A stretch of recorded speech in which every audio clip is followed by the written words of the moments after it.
देश के भावी प्रधानमंत्री नरेंद्र मोदी ने संसद भवन में एनडीए के सदस्य दलों के नवनिर्वाचित सांसदों की बैठक के बाद राष्ट्रपति द्रौपदी मुर्मू से औपचारिक मुलाकात कर सरकार बनाने का दावा पेश कर दिया, जिसके बाद 9 जून शाम 6 बजे शपथ ग्रहण का कार्यक्रम तय हो गया।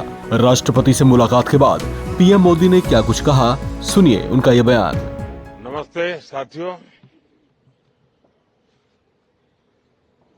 चुनाव में जैसे हम लोगों को भी दौड़ धूप रहती है, मीडिया के साथियों को भी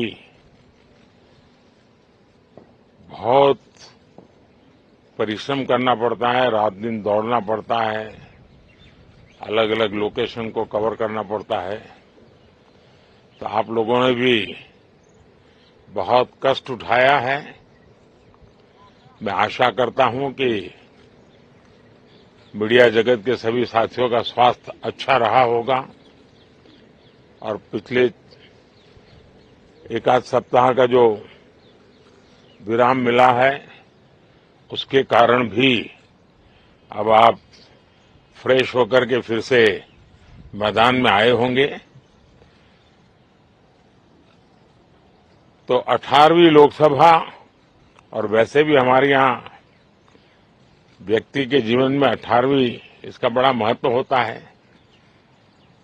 एक नए कालखंड में प्रवेश करता है, टीनेज समाप्त करके। ये 18वीं लोकसभा एक प्रकार से नई ऊर्जा, युवा ऊर्जा और कुछ कर गुजरने के इरादे वाली ये लोकसभा है। और आजादी का अमृत महोत्सव के बाद का ये पहला चुनाव है। और एक प्रकार से ये वो 25 वर्ष हैं जो हमारे अमृतकाल के 25 वर्ष है, और जो 2047 देश जब आजादी की शताब्दी मनाता होगा, एक प्रकार से उन सपनों को साकार करने का एक बहुत महत्वपूर्ण पड़ाव ये 18वीं लोकसभा है। साथियों, एनडीए सरकार को तीसरी बार देश की सेवा करने का देशवासियों ने आदेश दिया है, अवसर दिया है। मैं देशवासियों का फिर से एक बार ये अवसर देने के लिए हृदय से आभार व्यक्त करता हूं। और मैं देशवासियों को विश्वास देता हूं कि पिछले 2 टर्म में जिस गति से देश आगे बढ़ा है, समाज के हर क्षेत्र में परिवर्तन साफ साफ नजर आ रहा है। 25 करोड़ लोगों का गरीबी से बाहर आना, ये अपने आप में हर भारतीय के लिए बड़ा गर्व का विषय है।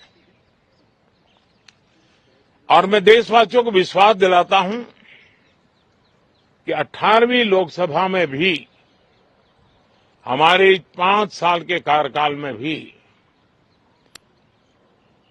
हम उसी गति के साथ, उतने ही समर्पण भाव से देश की आशा आकांक्षाओं को पूर्ण करने में कोई कमी नहीं रखेंगे। आज सुबह एनडीए की मीटिंग हुई थी। एनडीए के सभी साथियों ने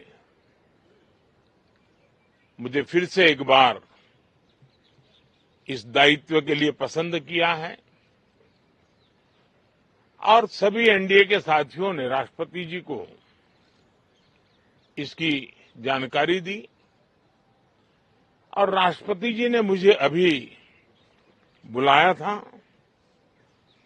और मुझे प्रधानमंत्री डेजिग्नेटेड के रूप में काम करने एक नियुक्ति दी है और मुझे शपथ समारोह के लिए और मंत्रिपरिषद के सदस्यों के सूची के लिए उन्होंने सूचित किया है। मोटे तौर पर मैंने राष्ट्रपति जी को कहा है कि हमें 9 तारीख शाम को सुविधा रहेगी। अब बाकी डिटेल तो राष्ट्रपति भवन वर्कआउट करेगा और हम तब तक मंत्रिपरिषद की सूची राष्ट्रपति जी को सुपुर्द करेंगे। उसके बाद शपथ समारोह होगा। साथियों, सरकार एनडीए की एक प्रकार से एनडीए 1, एनडीए 2 और एनडीए 3 ये एक निरंतरता है और हमारे संकल्पों को लेकर के, सुशासन के प्रति हमारी प्रतिबद्धता को लेकर के और देश के सामान्य जन के सपनों को पूरा करने के प्रयास के रूप में इस निरंतरता को हम और अधिक ऊर्जा के साथ और अधिक व्यापक विजन के साथ आगे बढ़ाएंगे और समय सीमा में लक्ष्यों को प्राप्त करने का हमारा प्रयास रहेगा। 2014 में मैं बहुत नया था। मुझे अब एक लंबे समय तक इस कार्य का अनुभव मिला है, हमारी टीम को अनुभव मिला है और इसलिए हमारे लिए अब तुरंत ही काम को आगे बढ़ाना बहुत ही सरल रहने वाला है और इस अनुभव का लाभ भी देश की सेवा करने में मिलने वाला है। इन 10 साल के कार्यकाल के दरमियान भारत की वैश्विक जो छवि बनी है, दुनिया के लिए एक विश्व बंधु के रूप में भारत उभरा है, इसका मैक्सिमम एडवांटेज अब शुरू हो रहा है और मुझे पक्का विश्वास है ये 5 वर्ष वैश्विक परिवेश में भी भारत के लिए बहुत उपयोगी होने वाले हैं। दुनिया अनेक संकटों से गुजर रही है, अनेक तनावों से गुजर रही है, अनेक आपदाओं से गुजर रही है। ऐसी विकट परिस्थिति दुनिया ने बहुत लंबे अरसे के बाद देखी है। हर देश इन सारी समस्याओं के बीच अपने आप को बचाए रखना, बढ़ाते रहना, चुनौतियों का डगर डगर पे सामना कर रहा है। हम भारत वाले लोग, हम भारतवासी खुद नसीब हैं कि इतने बड़े संकटों के बावजूद भी हम आज विश्व की सबसे तेज गति से बढ़ने वाली इकोनॉमी के रूप में जाने गए हैं। ग्रोथ के विषय में भी दुनिया में हमारी वाहवाही हो रही है। अब एक स्टेबल गवर्नमेंट मिलने के कारण और परिचित व्यवस्था और नेतृत्व मिलने के कारण दुनिया का भारत के प्रति रुझान, भारत के प्रति उनका आना बहुत तेज गति से होने वाला है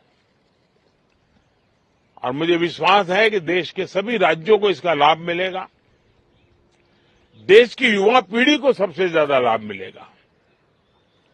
विकास के नए ऊंचाइयों को छूने में एक वैश्विक भागीदारी का वातावरण आने वाले 5 साल में बनने वाला है। तो इसी संकल्पों और आदर्शों के साथ हम आगे बढ़ेंगे। मैं राष्ट्रपति जी का हृदय से आभार व्यक्त करता हूं कि एक बहुत बड़े महत्वपूर्ण दायित्व के लिए उन्होंने मुझे निमंत्रित किया है। आप सबका भी दोस्तों बहुत बहुत धन्यवाद। Thank you.